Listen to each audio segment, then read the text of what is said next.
अस्सलामुअलैकुम वरहमतुल्लाहि वबरकातुहू। मैं एहसास नायाब, आप देख रहे हैं बसीरत ऑनलाइन।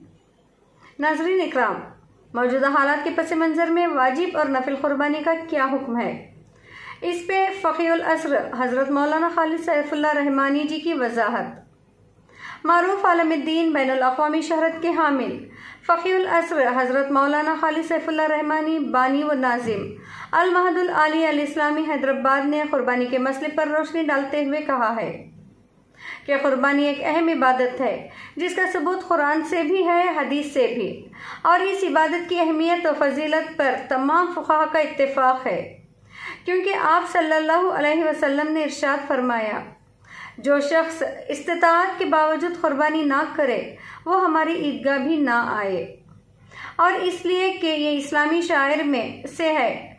चुनाचे कुर्बानी हर ऐसे आखिल बालिग मुकीम मुसलमान मर्द औरत पर वाजिब है जिसके पास अपनी बुनियादी ज़रूरतों के अलावा इतने पैसे या कोई सामान हो जो निसाब ज़कात की मकदार को पहुंच जाए।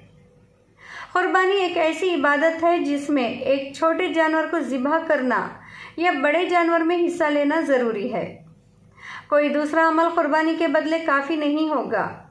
इसलिए जिन लोगों पर कुर्बानी वाजिब हो और वहाँ कुर्बानी करने में कोई कानूनी रुकावट नहीं हो, वहाँ जानवर की कुर्बानी करना ही वाजिब है। अगर वो अपने मुकाम पर कुर्बानी नहीं कर सकता लेकिन देहात या किसी और मुकाम पर कुर्बानी कर सकता हो तो ज़रूरी है कि वहाँ कुर्बानी कर ले।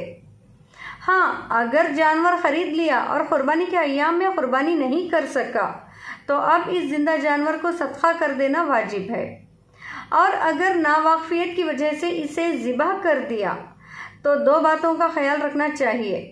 अव्वल ये कि इसका गोश्त और चमड़ा यानी सारा सामान गरीबों पर सदका कर दिया जाए। ना इसमें से खुद खाना जायज़ है और ना मुस्तती लोगों को खिलाना जायज़ है।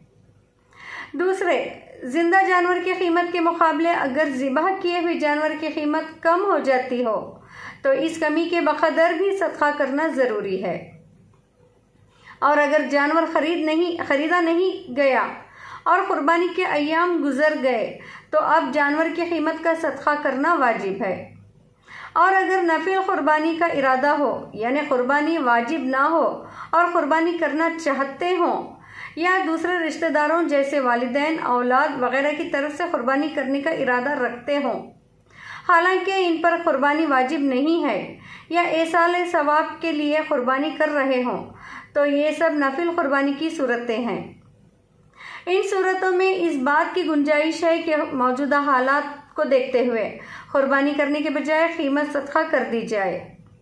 जैसा कि इमाम अबू हनीफा रहमतुल्लाह अलैह के यहाँ हज नफिल की जगह इसके अखराजात को सदका कर देना ना सिर्फ जायज़ बल्कि ज़रूरत के लिहाज से बाज़ हालात में मुस्तहब भी है। इसलिए दोनों पहलुओं को पेश नज़र रखना चाहिए।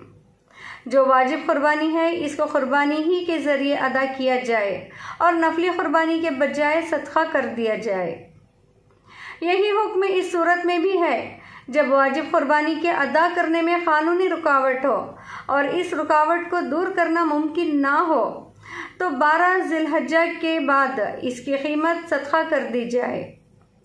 चर्म कुर्बानी दीनी मदारिस के लिए आमदनी का अहम ज़रिया होता है। इस बार रमज़ानुल मुबारक में मदारिस को आमदनी बहुत मामूली हुई है, जिसकी वजह से तमाम दीनी मदारिस सख्त दुश्वारी की हालत में हैं। असातिज़ा को निस्फ तनख्वाहें दी जा रही हैं। इसलिए नफिल कुर्बानी और वाजिब कुर्बानी में रुकावट की वजह से जो सदका किया जाए इसमें तरजीही बुनियाद पर दीनी मदारिस का ख्याल रखा जाए। ये हमारी मुल्ली जिम्मेदारी है।